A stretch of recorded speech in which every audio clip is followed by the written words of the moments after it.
그 그래픽 데이터, 그 다음에 그 비디오, 소리랑 관련된 데이터 부분이 있어요. 이런 것들을 잘 구별하셔야 돼요. 그래픽은 다시 말씀드립니다. 사진이랑 그림 얘기하는 거예요. 그래픽이라고 나오는 건 다 사진하고 그림을 말한다. 이렇게 일단 이해를 하고 계세요. 비트맵하고 벡터 방식이 있습니다. 비트맵은 픽셀을 가지고 이미지를 표현을 해요. 다른 말로 레스터 이미지라고 하고, 얘는 이미지를 확대하면 테두리가 거칠어져. 근데 이걸 아까 엘리어싱이라고 한다고 했어요. 엘리어싱. 보통 사실적인 이미지를 표현할 때 써요. 풍경을 찍는다거나 누구 애기 사진을 찍는다거나 이런 일반적인 사진은 다 비트맵 방식이에요. 거의 알만한 모든 형식의 파일은 다 비트맵 방식이다 이렇게 생각하시면 돼. JPG, PNG, GIF, BMP, 뭐 TIF, PCX 이런 거 다 대충 들어보셨잖아요. 이건 전부 다 비트맵 방식이고, 그다음 이제 벡터 방식이 있어요. 얘는 점하고 점을 직선이나 곡선을 이용해서 연결해서 보여주는 거예요. 얘는 점으로 표시하는 거고, 그래서 확대하면 깨지는 현상이 생기는 게 비트맵이고요. 벡터는 점하고 점을 직선이나 곡선으로 연결한다는 게 중요하죠. 그래서 이미지를 표현해도 확대했을 때 깨지지 않아요. 깨지지 않아요. 그리고 파일의 형식에 이런 것들이 있다. 일러스트레이터라고 하는 프로그램이 있죠. 이걸로 만들었을 때 확장자가 AI거든요. 주로 뭐 만들 때 쓰시냐면 로고나 이런 거 만들 때 쓰시는 게 벡터 방식이에요. 그 로고 같은 경우에는 이렇게 확대했을 때 깨지면 안 되니까요. 그런 것들은 벡터 방식으로 만드는 거라고. 그래서 이제 시험에는 어떤 게 나오냐면, 자, 벡터 방식에 대한 설명이 옳지 않은 거. 그러면 벡터랑 이렇게 섞어 놓겠죠. 섞어 놓으면 거기서 잘못된 거를 찾으셔야 되고, 그 다음에 이제 파일 형식 같은 것도 설명에다가 이렇게 섞어 놓는 경우가 많아요. 그러면 파일 형식 보고 이게 비트맵인지 벡터 형식의 파일인지를 구별하실 줄 알아야 된다는 얘기입니다. 3D 그래픽이 있는데 입체감이 있는 이미지를 3D 그래픽이라고 한다. 그런 얘기고요. 그래픽 파일 형식이라고 하는 거에 아까 방금 말씀드렸던 그래픽에 뭐뭐 있다 그랬어요? BMP 있고 뭐 GIF 있고 JPG 있고 뭐 이런 거 있다고 말씀드렸잖아요. 그거에 대한 설명입니다. BMP는 윈도우의 표준 비트맵 파일 형식이에요. 윈도우에서 쓰는 가장 기본적인 그림 파일의 형식은 BMP다 라고 얘기하는 거죠. 얘는 압축을 안 해요. 그래서 아주 파일이 용량이 크죠. 예전에 쓰던 윈도우의 그림판은 기본 확장자가 뭐였냐면 BMP였어요. BMP. 이거는 압축이 안 돼 있어요. 그러니까 당연히 크기가 커요. 그러니까 잘 안 써요. 요즘엔. 요즘 그림판은 잠깐만 볼까요? 그림판 3D 뭐 이런 거 있잖아요. 여기 눌러서 들어갔을 때 파일을 만약에 저장을 한다고 치면 메뉴 눌러서 저장을 하잖아요. 그러면 기본이 예전에는 뭐였어요? BMP였는데 요즘에는 기본이 PNG예요. PNG. 눌러서 보시면 이제 그림판에서 저장할 수 있는 PNG, JPG, 비트맵이 이게 비트맵이 BMP예요. 그다음에 GIF, TIFF 이런 게 있는데 자, 요거 다 뭐예요? 비트맵 방식이에요. 비트맵 방식. 예전에는 거의 다 BMP라는 형식을 썼는데 요즘엔 뭘 써요? PNG라는 걸 쓴다고 보여드리려고. BMP 파일이 뭐냐 이거죠. 그 다음에 GIF 같은 경우에는 인터넷 표준 그래픽 방식, 인터넷에서 쓰는 그래픽 표준이라는 게 중요하죠. 표준 그래픽 방식으로 애니메이션이 표현이 가능해요. 8비트여서 2의 8승, 256까지 색이 표현이 되고 애니메이션에 주로 사용이 된다. 인터넷 표준 그래픽 방식이 GIF라고 알아두셔야 된다. 그런 얘기죠. 무손실. 이제 압축을 하는데 손실이 없는 압축을 하는 거고 여러 번 압축을 해도 화질에 손상이 없기 때문에 자주 사용이 된다. 그런 얘기고요. 선명하고 그다음 배경을 투명하게 처리할 수 있기 때문에 많이 사용되는 형식이다. 이런 얘기고. 그다음에 이제 JPG 아시잖아요. 네, 사진과 같이 선명한 정지 영상을 압축하는 표준 압축 방식은 JPEG. 이 방식은 JPEG를 설명하는 거예요. 사진과 같이 선명한 정지 영상을 표현하기 위한 국제 표준 압축 방식. 이거를 JPEG라고 얘기를 하고 이걸로 압축된 형식이 JPG인 거예요. JPEG라고 하는 압축 기술을 이용해서 만들어낸 게 JPG다. 이렇게 얘기를 하는 겁니다. 이 JPEG는 손실 압축하고 무손실 압축을 다 해요. 압축을 했을 때 일부가 손실이 될 수도 있고 안 될 수도 있다 뭐 그런 얘기인데 24비트를 쓰기 때문에 2의 24승 해서 요만큼의 색을 쓸 수 있다는 거죠. GIF보다는 훨씬 다양한 색을 사용할 수 있다는 얘기고 파일 크기가 작아요. 왜요? 얘는 압축을 하니까요. 그래서 전송 시간을 단축할 수 있어서 주로 인터넷에서 그림 전송에 사용이 되죠. 인터넷에서 그림 같은 거를 표현할 때 표준은 GIF인데 JPG를 안 쓴다는 그런 말은 아니에요. 다 쓰는데 얘가 표준 형식이라고 얘기를 하는 거고 그 외에도 JPG라던가 PNG라던가 뭐 이런 것들을 쓴다는 얘기죠. 그 고주파 성분이어서 뭐 GIF, PNG보다는 품질이 나빠요. JPG 형식을 그림을 많이 사용을 하시기 때문에 JPG가 아주 좋다 이렇게 생각을 하실 수 있지만 사실 그렇지는 않아요. 가장 일반적으로 쓰시는 게 JPG인 거고 BMP가 처음에 많이 쓴 건데 얘는 압축이 안 되니까 크기가 커서 쓰지를 않았단 말이에요. 이거를 이제 요즘에는 JPG로 많이 쓰시잖아. 그 JPG를 쓰는 이유는 딱 하나예요. 뭐요? 압축을 해서 부피가 줄어든다는 거예요. 압축을 해서 부피가 줄어드니까 JPG를 쓰긴 하지만 형식도 여러 가지가 있는데 PNG하고 JPG의 가장 큰 차이점이 뭐냐면 투명이요. PNG는 바닥을 투명으로 처리가 가능한데 JPG는 투명이 안 돼요. 그러니까 바닥을 투명으로 작업을 해도 저장할 때 JPG로 하면 바닥에 흰 색깔이 들어가거든요. 그래서 그게 가장 큰 차이점이라고 알아두시면 됩니다. 웹상에서 최상의 이미지를 표현하기 위해서 만드는 게 PNG고 GIF의 문제점을 개선하기 위해서 만들어진 거예요. 얘도 무손실 압축을 사용을 하고 GIF를 대체해서 인터넷에서 사용할 수는 있지만 또 얘는 애니메이션을 표현할 수 없죠. GIF는 애니메이션 표현이 가능하다고 했잖아요. PNG는 애니메이션이 안 된다고. 그런 장단점이 있다는 얘기죠. JPG하고 GIF의 장점만 모아서 만들어낸 게 PNG입니다. 그 멀티미디어에 텍스트 말고도 그래픽, 소리, 영상 이런 게 있다고 말씀드렸잖아요. 그 중에서 그래픽, 사진, 그림에 대해서 말씀을 드린 거죠. 다음은 소리 얘기입니다. 소리랑 관련된 데이터 얘기죠. 웨이브 파일이 있는데 그 아날로그 형태의 소리를 샘플링해서 만들어낸 거. 예를 들어서 우리 목소리 있죠. 우리 목소리를 저장하면 웨이브 파일이 됩니다. 저희 목소리를 저장하면 웨이브 파일이 되고 근데 얘는 또 이제 실제 소리가 저장이 되기 때문에 재생은 쉬운데 용량이 크다는 또 단점이 있죠.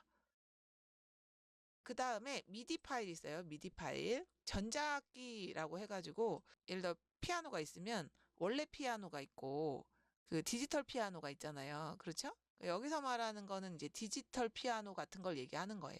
전자악기 같은 디지털 신호에 의해서 통신이나 컴퓨터를 사용하는 그 전자악기 간에 컴퓨터하고 전자악기 사이에서 사용되는 통신 규약을 미디라고 하고요.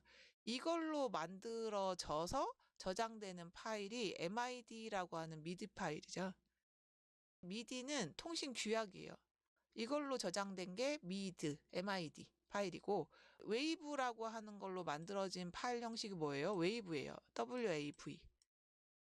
웨이브라고 하는 데이터가 있는데 이걸로 만들어져서 저장되는 게 웨이브, WAV라고 하는 파일이고 미디라고 하는 통신 규약으로 만들어진 게 미디라고 하는 파일이다. 이렇게 이해하시면 되죠. 그다음에 MP3 파일이 있어요. 그러니까 이 MP3라고 하는 건 고음질의 오디오 압축을 하는 표준 형식이고 이걸로 만들어지는 게 MP3라고 하는 파일이에요. 지금 말씀드린 요 세 개 있잖아요. 요거는 파일 이름이 아니에요. 헷갈리시면 안 돼. 요거는 오디오 데이터를 만들어내는 어떻게 보면은 방법? 뭐 이런 거고, 이걸로 만들어진, 그러니까 웨이브라고 하는 데이터로 만들어져서 실제 우리가 쓰는 건 뭐뭐.wav. 미디로 만들어진 건 뭐뭐.mid. 그 다음에 mp3라는 기술로 만들어진 파일이 뭐뭐.mp3 이렇게 되는 거예요. 이거를 이제 구별해서 알고 계시면 되겠습니다. MP3 같은 경우에는 그래서 MPG1이라고 하는 압축 기술이 있는데 이걸 이용해서 음반 CD 수준의 음질을 유지하면서 용량을 2분의 1 정도까지 압축할 수 있는 파일이 MP3 파일이다. 이렇게 이해하시면 되죠. 그다음에 그 오디오 파일하고 관련된 용어가 몇 가지 나와 있는데 요것도 같이 알아두실 거예요. 자, 샘플링이라는 게 있는데 좀 들어보셨을 거죠? 자, 샘플링을 우리 음성을 저장을 했다고 쳐봐요. 저희 음성을 제가 이렇게 마이크로 작업한 거를 저장을 했어요. 음성은 아날로그예요, 아날로그. 이 신호를 일정한 시간 간격으로 검출하는 거를 샘플링이라고 하는 거예요. 이거는 아날로그 신호를 컴퓨터가 사용하는 디지털 신호로 변환하는 과정 중에 한 단계라고 생각을 하는 거죠. 그러니까 우리 목소리를 녹음을 하면 그건 아날로그인데 이걸 이제 컴퓨터에서 들을 수 있도록 하려면 이걸 뭘로 바꿔야 돼요? 디지털로 바꿔야 돼요. 디지털로 바꾸려면 목소리인 아날로그 신호를 디지털로 바꾸는 과정이 필요할 거 아니에요? 그때 첫 단계가 샘플링인데 이 목소리로 된 데이터를 일정한 간격으로 검출하는 거예요. 이걸 샘플링. 그 다음에 시퀀싱이라는 게 있는데 녹음할 때요. 음악 하는 사람들이 음악을 제작하고 녹음하고 편집하는 거를 시퀀싱이라고 한다. 그 다음에 이 작업에 필요한 소프트웨어를 시퀀서라고 하고 이걸 통해서 해당 음에 대한 악기를 지정하고 음표를 입력할 수 있는 게 시퀀싱이라고 하는 거고요. 자, 그 다음에 PCM이라는 게 있는데 아날로그 데이터를 디지털로 변환하는 거를 디지털. 그때 가장 대표적인 디지털화하는 방법이 PCM이라고 하는 거다. 그런 얘기죠. 이건 이제 오디오 관련 용어로 같이 알아두시면 됩니다. 멀티미디어 부분에서 시험 문제가 보통 2개 정도 나오는데요. 내용이 많기 때문에 주로 나오는 거는 멀티미디어 특징하고 지금 말씀드리는 데이터들 있잖아요. 그 데이터를 구별하는 게 시험에 나와요. 그래픽은 그림, 사진 얘기했고 오디오는 소리 얘기한 거고요. 비디오는 뭐예요? 영상 얘기하는 거죠. 영상이라고 하는 거는 AVI가 있어요. AVI 많이 들어보셨을 거예요. 윈도우에서 사용되는 표준 동영상 파일입니다. AVI. 그다음에 얘는 뭐 별도의 하드웨어 장치가 없어도 재생이 되기 때문에 주로 많이 사용이 되고 있고요. 그 애플에서 만든 압축 기술, 동영상 압축 기술이 퀵타임무브.mov라는 확장자를 갖죠. 얘는 뭐뭐.avi. 그다음에 MPEG가 있는데 아까 그 정지 영상 그림은 JPEG로 압축을 하거든요. JPEG는 정지 영상 압축 기술이에요. 그 정지 영상은 뭐냐? 그러면 사진 얘기하는 거죠. 사진, 그림 뭐 이런 거 얘기하는 거고요. MPEG는 동영상 압축 기술입니다. 이건 당연히 우리 아시는 뭐 비디오 뭐 이런 거죠. 비디오, 뭐 영상 이런 거예요. 움직이는 영상. 지금 말씀드리는 거는 규격, 표준 규격 이런 것들을 얘기하는 거고 이걸로 하면 AVI라는 확장자를 갖고 얘는 .mov라는 확장자를 갖고 얘는 MP3 뭐 이런 게 있잖아요. 우리가 MP3도 있고 MP4도 있잖아요. 아시죠? 영상들은 보통 MP4가 되거든요. 영상은 MP4, 소리는 MP3. MPEG라고 하는 기술을 이용해서 압축을 했는데 소리는 MP3가 되고 영상은 MP4가 되는 거예요. 그 다음에 ASF라는 것도 있고 DIVX라는 것도 있다. 이런 얘기죠. 스트리밍을 하기 위한 표준 기술 규격이 ASF다. 그래서 이것도 점하고 ASF 이렇습니다. 확장자가. 스트리밍 기술이라는 게 하나 나올 거예요. 그게 뭐냐면 우리가 예전에 인터넷에서 영상을 볼 때는 영상의 길이가 길다 그러면 어떻게 되냐면 일부 가져와요. 그걸 버퍼링이라고 해요. 버퍼링. 버퍼링해서 뭐 좀 멈춰서 뭘 가져오다가 재생하고 그다음에 또 조금 더 가져오다가 재생하고 이런 식이었거든요. 근데 요즘은 어때요? 그냥 바로 가져오면서 바로바로 재생이 되죠. 자, 이거를 스트리밍이라고 해요. 여기 스트리밍 기술이라고 나오시는 거 그 얘기입니다. 그러니까 옛날 영상들은 일부 가져오고 보여주고 또 가져오고 보여주고 가져오고 보여주고 이렇게 하다 보니까 엄청 답답했어요. 그쵸? 보기가 굉장히 힘들었었는데 요즘엔 가져오면서 바로바로 재생해 주는 거. 이것도 시험에 진짜 잘 나오는 거예요. 인터넷에서 오디오, 비디오 같은 멀티미디어 데이터를 다운로드하면서 동시에 재생할 수 있게 해주는 기술을 스트리밍 기술이라고 하고 이 스트리밍을 위한 표준 기술 규격이 ASF다 이렇게 얘기를 하는 거고요. 영상들 중에서 스트림 전송이 가능한 파일에 이런 게 있다고 얘기를 하는 거예요. ASF, WMV, RAM 이런 것들이 스트리밍 기술이 접합이 된 파일 형식이다 라고 얘기를 하는 거죠. 텍스트, 소리, 영상, 음악 이런 4가지를 전부 다 멀티미디어라고 하는데 이게 어디에 활용이 되고 있냐 이런 거죠. 가상현실. 이거는 그 가상세계를 만들어요. 컴퓨터를 이용해서 가상세계를 만들어서 여러 가지 체험을 할 수 있게 해주는 모든 기술을 가상현실, VR이라고 하고요. 줄임말까지 같이 알고 계세요. 그다음에 증강현실은 AR이라고 하고 실제 촬영한 화면에 가상의 정보를 부가해서 보여주는 기술, 증강현실. 그다음에 혼합현실은 MR이죠, MR. 가상현실하고 증강현실, 그다음에 혼합현실. 혼합현실은 가상현실하고 현실 세계를 합쳐요.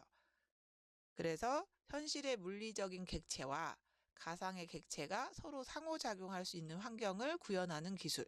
이걸 혼합현실이라고 하고 지금 말씀드리는 건 다 용어하고 이게 뭘 나타내는지 알고 계셔야 돼요. 자, 그 다음에 메타버스 들어보셨을 거예요. 자, 메타버스는 가상현실하고 가공하고 현실 세계를 또 합성해. 비슷비슷해 보이긴 하는데 가공하고 가상현실하고 좀 다른 얘기죠. 그 현실 세계와 같은 사회, 경제, 문화 활동을 이뤄내는 3차원 가상 세계를 메타버스라고 하고 그 다음에 이 멀티미디어를 교육에서도 활용하고 있잖아요. 선생님들이 교육에 활용을 하는데 요거를 줄여서 CAI라고 한다 이런 얘기입니다. 컴퓨터를 수업의 매체로 활용하는 거, 자, 이걸 CAI. 그다음에 홀로그램. 기록 매체의 레이저 같이 간섭성 있는 광원을 이용해서 간섭 패턴을 기록한 결과물을 홀로그램이라고 하는데 지금 보시는 이런 것들이 다 멀티미디어가 적용이 된 다양한 기술들이라고 이해하시면 돼. 멀티미디어가 이런 데 쓰이고 있다 이런 얘기입니다. 여기까지가 멀티미디어고요. 나머지는 아주 간단하니까 보고 마무리하겠습니다. 그 멀티미디어에서 한 2문제 정도 나오실 예정이에요. 그 다음에 정보사회가 뭐냐 이런 거죠. 앞에 부분은 정보통신과 인터넷 얘기한 거고 그 다음 멀티미디어 얘기한 거고 지금 정보사회야. 정보사회는 정보가 축적이 되고 활용이 되고 이게 확대가 돼서 정보의 종류와 양이 증가했다 뭐 그런 얘기죠. 쭉 읽어보시면 어려운 얘기는 아닌 것 같고 컴퓨터 범죄는 컴퓨터나 통신기술을 이용해서 범죄를 저지르는 걸 말한다. 유형에 이런 게 있고 예방 및 대책에 이런 게 있습니다. 이거는 제가 얘기 안 해드려도 아실 수 있잖아요. 자주는 안 나오지만 가끔 나옵니다. 컴퓨터 범죄 유형이 아닌 것은 이라고 나오기도 하고 예방 방법이 아닌 것은 뭐 이런 것들이 시험에 나오니까요. 자, 이건 한번 읽어보시는 걸로 하고 넘어가겠습니다. 그 다음에 컴퓨터 바이러스 아시잖아요. 바이러스는 컴퓨터에 나쁜 영향을 미치는 걸 말하죠. 컴퓨터에 나쁜 영향을 미치는 걸 말하고 컴퓨터가 정상적인 작동을 하는 걸 방해하는 프로그램을 바이러스라고 하고 바이러스의 특징 3가지를 알아두실게요. 복제, 은폐, 파괴 기능이 있고 바이러스는 보통 소프트웨어 형태로 감염이 되기도 하는데 하드웨어 성능에도 영향을 미친다 그런 얘기죠. 바이러스 감염 경로와 예방법이라고 나오시는데 쭉 읽어보시면 이것도 당연히 아실 수 있는 거예요. 인터넷에서 다운로드한 거는 바로 보시면 안 돼요. 검사하고 보셔야 되고 외부에서 침입할 거를 막으려고 하면 방화벽 설정을 꼭 해야 된다는 얘기. 그다음에 가장 최근의 버전의 백신을 사용해서 바이러스 검사를 꼭 하셔야 된다는 얘기. 그래서 이런 것들을 잘 보시고 바이러스 종류에 뭐 매크로 바이러스라는 게 있다 그런 얘기죠. 매크로 바이러스 같은 경우는 우리 엑셀 쓰시잖아. 엑셀에 걸리는 게 매크로 바이러스거든요. 바이러스 종류가 여러 가지가 있는데 매크로 기능을 이용해서 감염시키는 걸 매크로 바이러스라고 한다. 멜리사 뭐 이런 것들이 있다고 얘기를 하는 거죠. 마지막에 그 보안의 위협 형태라는 게 나와요. 보안을 위협하는 형태가 4가지 나오시는데 외웁니다. 가로막기. 데이터가 정상적으로 가는 거를 막는 거예요. 막아서 가용성을 저해하고 가로채기는 중간에 데이터가 저쪽으로 가는 도중에 몰래 도청하거나 정보를 유출하는 거. 이 가로채기. 기밀성을 저해하고 자, 수정 변조는 원래 데이터가 아닌데 데이터를 다른 걸로 내용을 바꾸는 거죠. 내용을 바꾸는 게 수정 변조. 무결성을 저해합니다. 위조라는 게 있는데 이거는 송신이 된 것처럼 하는 거예요. 그러니까 원래 가지 않았는데 간 것처럼 꾸미는 거죠. 무결성을 저해합니다. 그래서 보안 형태의 위협 네 가지를 외워두세요. 가로막기는 가는 걸 막는 거고, 가로채기는 중간에 정보를 빼내는 거죠. 수정 변조는 데이터의 내용을 바꾸는 거고요. 위조는 송신이 안 됐는데 송신이 된 것처럼 만드는 거예요. 이런 유형이 있다라고 외워두시고, 위협의 다양한 형태가 세부적으로 나왔어요. 이것도 같이 외우십니다. 보안 부분에서는 한 문제 정도의 문제가 나오실 예정인데 뭐가 나올지 모르기 때문에 크게 두 가지 하고, 그다음에 아까 말씀드렸던 뭐 바이러스 이런 거는 읽어보시면 다 아실 만한 거니까요. 웜이라는 게 있는데 얘는 바이러스의 일종이긴 한데 자신을 복제를 해요. 계속 복제를 하면 부하가 걸리죠. 그래서 시스템을 다운시켜요. 바이러스 일종 중에 웜이라고 하는 웜바이러스가 있다. 이런 얘기고, 자기 자신을 계속 복제해서 컴퓨터 시스템을 부하가 걸리게 해서 다운시키는 바이러스입니다. 트로이 목마는 보통 때는 정상적인 것처럼 생긴 프로그램인데 숨어 있다가, 보통 때 그냥 보면 그냥 정상적이죠. 가끔 한 번씩 문제를 일으켜요. 그 일으키는 문제, 이거를 트로이 목마라고 하죠. 그거 용어 잘 같이 외워두시는 거예요. 그다음 백도어라는 게 있는데 원래 이게 뒷문이란 뜻이에요. 이게 왜 만드는 거냐면 비밀 통로. 이거는 보안이 재건된 비밀 통로인데 원래 목적은 뭐냐면 고치는 사람들이 있잖아요. 기술자들이 나중에 문제 생겼을 때 고치기 위해서 만들어 놓은 비밀 통로를 백도어라고 하는데, 이거를 이용해서 무단으로 침입하는 거를 나쁘게 할 수도 있다고 얘기를 하는 거죠. 자, 시스템에 무단으로 접근하기 위한 일종의 비상구로 사용이 되기도 한다. 원래 목적은 나쁜 게 아닌데 이런 그 백도어라는 걸 이용해서 침입을 할 수도 있다. 이렇게 얘기를 하는 겁니다. 그 다음에 스푸핑하고 스니핑하고 구별을 잘 해놓으실게요. 이름이 비슷해가지고요. 스니핑은 그 네트워크 주변 왔다 갔다 하면서 계정이랑 패스워드를 알아내는 게 스니핑. 그다음에 스푸핑은 검증된 사람이 네트워크를 통해서 데이터를 보낸 것처럼 변조하는 거예요. 이런 침입 형태를 스푸핑. 그다음에 분산 서비스 공격은 많이 들어보셨을 거예요. DDoS라고. 자, 여러 대의 장비를 이용해서 대량의 데이터를 한 곳에다 집중적으로 보내요. 그러면 이제 부하가 걸려서 다운이 될 수도 있고, 어떤 정상적인 일을 할 수 없게 하게 하는 거죠. 자, 그게 DDoS. 분산 서비스 공격. 자, 그다음 피싱, 낚는다 이런 뜻이잖아요. 개인정보하고 낚시의 합성어. 개인의 이메일 같은 거를 이용해서 개인의 정보를 빼내는 거죠. 요거를 피싱. 그다음에 키로거라는 게 있는데 우리 키보드 있잖아요. 키보드 입력하는 거를 이용해서 정보를 빼내는 게 가능하거든요.